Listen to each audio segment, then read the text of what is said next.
It's all about your physical, mental, and social well-being.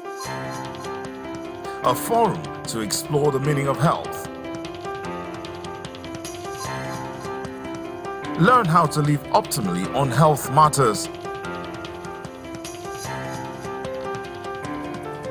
If it's about your health, it's not off limits.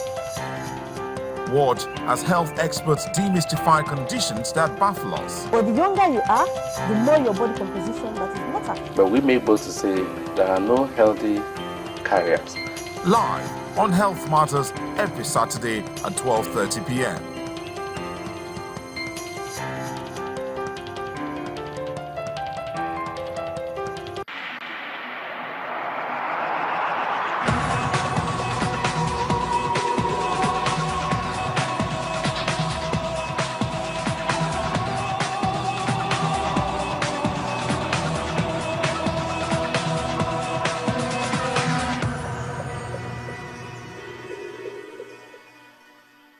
Glad you could join us again on Earth File. I am Ayola Kasim. On the 3rd of March 1973, the Convention on International Trade in Endangered Species of Wild Flora and Fauna, that is CITES, was adopted. CITES is a critical international treaty that works to ensure that global trade does not threaten the survival of species in the wild. Starting out small, the treaty now boasts around 180 governments as parties. These are members that agree to comply with its requirements. CITES is recognized as one of the most important and effective mechanisms in regulating the practice of conservation. Nigeria's cross-river gorillas belong to the categories of wildlife species that could be lost before 2030. That's according to the United Nations. So what are the necessary steps to take to stop this trend? That's our focus today on Earth File. Do stay with us. The illegal trade that sees almost 3,000 live great apes lost from the forests of Africa and Southeast Asia each year is increasingly impacting wild populations as links to organized crime grow stronger. Stolen apes, the illicit trade in chimpanzees, gorillas, bonobos and orangutans, is the first report to analyze the scale and scope of the illegal trade and highlights the growing links to sophisticated transboundary crime networks which law enforcement networks are struggling to contain. Stolen Apes, which was produced by the United Nations Environment Programme through the Great Apes Survivor Partnership GRASP, estimates that a minimum of 22,218 great apes have been lost from the wild since 2005, either sold, killed during the hunt, or dying in captivity, with chimpanzees comprising 64% of that number.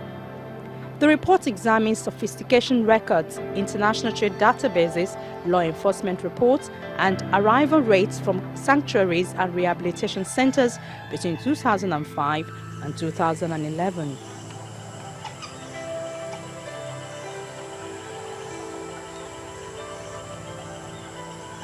Apes are hunted in their own habitats, which are concentrated in Central and Western Africa, by sophisticated smugglers who transport them on private cargo planes using small airstrips in the African bush.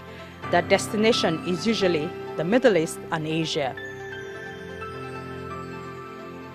In countries like Saudi Arabia, United Arab Emirates and Lebanon, great apes are purchased to display as showpieces in private gardens. Stolen Apes says that each great ape confiscated or confirmed in the illegal trade represents many more that died either during the capture or the trafficking process. Over the past 7 years, a minimum of 643 chimpanzees, 48 bonobos, 98 gorillas, and 1,019 orangutans are documented to have been captured from the wild for illegal trade. These figures are just the tip of the iceberg, and extrapolating from this research, the report estimates that at least 2,972 great apes are lost from the wild each year. It's become a multi-million-dollar business. It is not a haphazard byproduct anymore of the bushmeat crisis. It has become its own sophisticated network with growing links to organized crime. There are not enough great apes in the world to sustain this kind of offtake. You cannot lose 21,000 great apes from the forest and not have the forest suffer, not have the species dramatically suffer. And it has become a system of standing orders. A great many are going to markets in the Middle East and to Asia.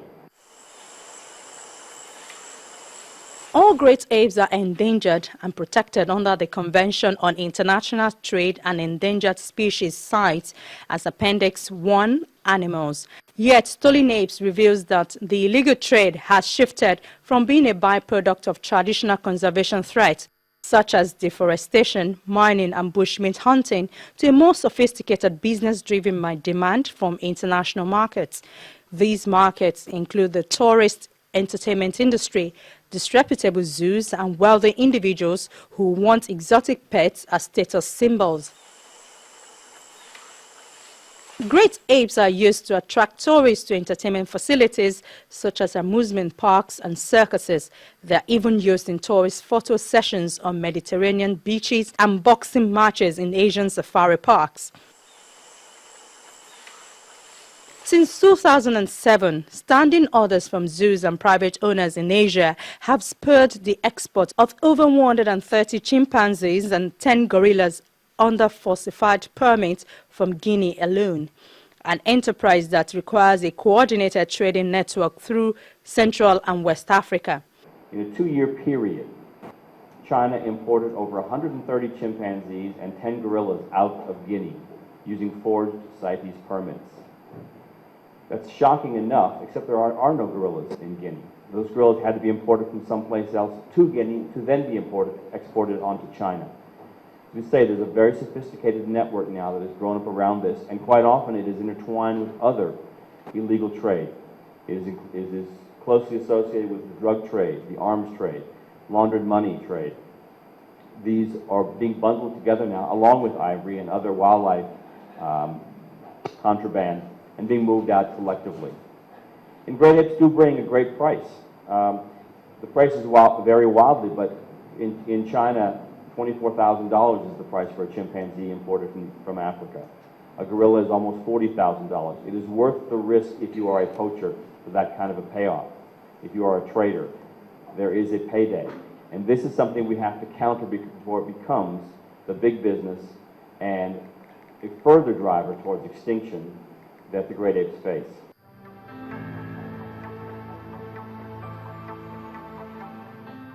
The illicit trade is increasingly linked to organized crime, and sophisticated transboundary networks now move great apes along with other contraband such as ivory, arms, drugs, rhino horn and laundered money.